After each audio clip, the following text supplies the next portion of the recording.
साल 2013 में न्यूयॉर्क के वॉल स्ट्रीट में पुलिस ने एक आदमी को पकड़ा और पुलिस के इंटेरोगेशन में उस आदमी ने खुद को एक टाइम ट्रेवलर बताया। और आखिर क्या कारण था कि जॉन टाइटर नाम के एक सोल्जर ने अपने एक मैसेज से सारी दुनिया को हिला के रख दिया? और क्यों वो सोल्जर खुद एक टाइम ट्रेवलर होने का दावा कर रहा था? आखिर क्यों डगलस DC-4 फ्लाइट 914 अपनी उड़ान के 36 साल बाद लैंड हुआ? और क्या कारण है जो इसे टाइम ट्रेवलिंग प्लेन कहा जाता है? ये सभी के रहस्यों के बारे में जानने के लिए वीडियो के एंड तक बने रहें।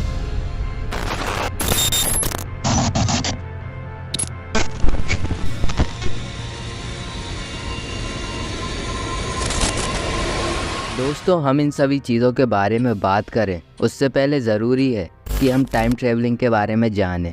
दोस्तों, अगर आप हॉलीवुड मूवीज़ देखते हो तो आपने टाइम ट्रेवलिंग के बारे में भी ज़रूर देखा होगा, क्योंकि हॉलीवुड की अधिकांश मूवीज़ टाइम ट्रेवलिंग के कॉन्सेप्ट को लेकर ही बनती है, जैसे प्रीडेस्टिनेशन मूवी, टर्मिनेटर और द टाइम मशीन। ऐसे ही हॉलीवुड की कई मूवीज़ है जो कि टाइम ट्रेवलिंग के ऊपर से बनी है। टाइम ट्रेवलिंग एक बहुत ही क्रिटिकल प्रोसेस है। इसमें कोई भी आदमी अपने पास्ट में ऑर्गेनाइज हुए किसी भी फंक्शन, ओकेशन या फिर किसी भी डेट में जा सकता है। यहाँ तक कि टाइम ट्रेवलिंग की प्रोसेस से कोई भी व्यक्ति फ्यूचर में जाकर पता लगा सकता है कि फ्यूचर में कौन सी घटनाएं होने वाली हैं। लेकिन ये सब करना उतना आसान नहीं है जितना सुनने में लगता है। अब हम बात करते हैं टाइम ट्रेवलिंग की सच्ची घटनाओं की।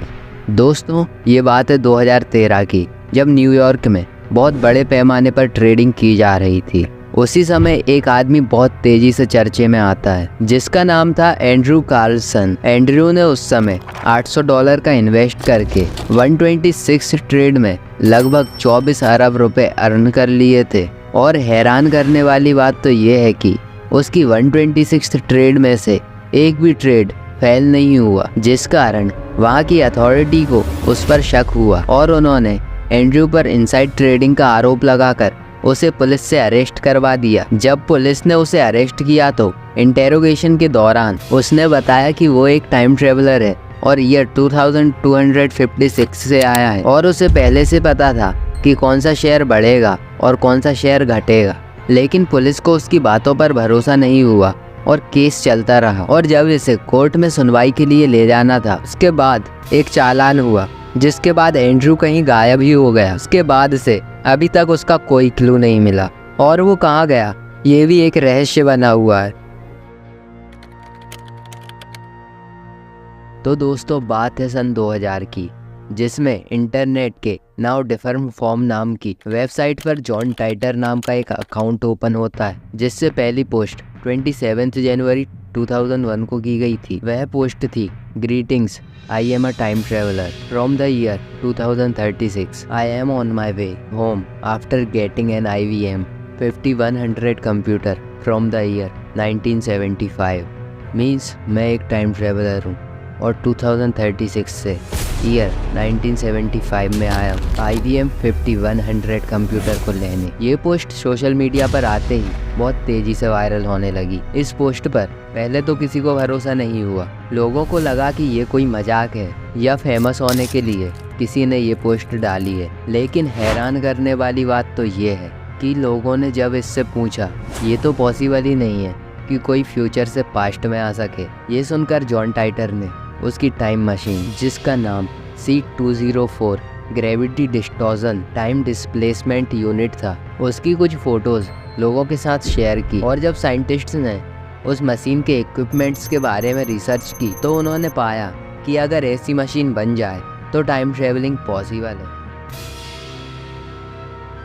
और जब उससे पूछा गया कि वह पास्ट में क्यों आया है, तो उसने जवाब दिया कि फ्यूचर में कंप्यूटर्स से जुड़ी एक प्रॉब्लम है जिसे केवल IBM 5100 कंप्यूटर की प्रोग्रामिंग से ही सॉल्व किया जा सकता है। और इस कंप्यूटर को बनाने वाली कंपनी में उसके दादाजी भी थे, जिससे जॉन टाइटर को उसके बारे में नॉलेज था। और फ्यूचर से केवल जॉन टाइटर को ही पास्ट में इसलिए भेजा गया क्योंकि वह एक सोल्जर है और IBM कंप्यूटर के बारे में भी जानता है। यही नहीं, उसने और भी खुलासे किए। उसने कहा कि IBM 5100 कंप्यूटर में कुछ सीक्रेट प्रोग्रामिंग भी है। और सबसे ज़्यादा परेशान करने वाली बात तो ये है कि उसके ये सब बताने के बाद कि उनके कंप्यूटर में कुछ सीक्रेट प्रोग्रामिंग है। अब लोगों को उसकी बातों पर भरोसा होने लगा था। फिर लोगों ने उससे पूछा कि क्या वह फ्यूचर में होने वाली किसी घटना के बारे में जानता है। तो उसने 21 फरवरी 2001 को एक पोस्ट की और बताया कि आगे जाकर एक अर्थक्वेक आएगा जिसमें बहुत सारे लोग मारे जाएंगे। उसके बताने के 3-4 महीने बाद 23 जून 2001 को पेरू में एक अर्थक्वेक आया जिसमें कई लोग मारे गए। ये देखने के बाद ही लोग जॉन टाइटर को रियल का टाइम ट्रेवलर मानने लगे। दोस्तों, अब हम हमारे दूसरे पॉइंट की तरफ मूव करते हैं। आप लोगों ने डोगलस DC-4 अमेरिकन प्लेन के बारे में तो ज़रूर सुना होगा। ये प्लेन 1992 के टाइम पर बहुत ही ज़्यादा चर्चे में था। तो इसकी कहानी शुरू होती है 2 जुलाई 1955 में।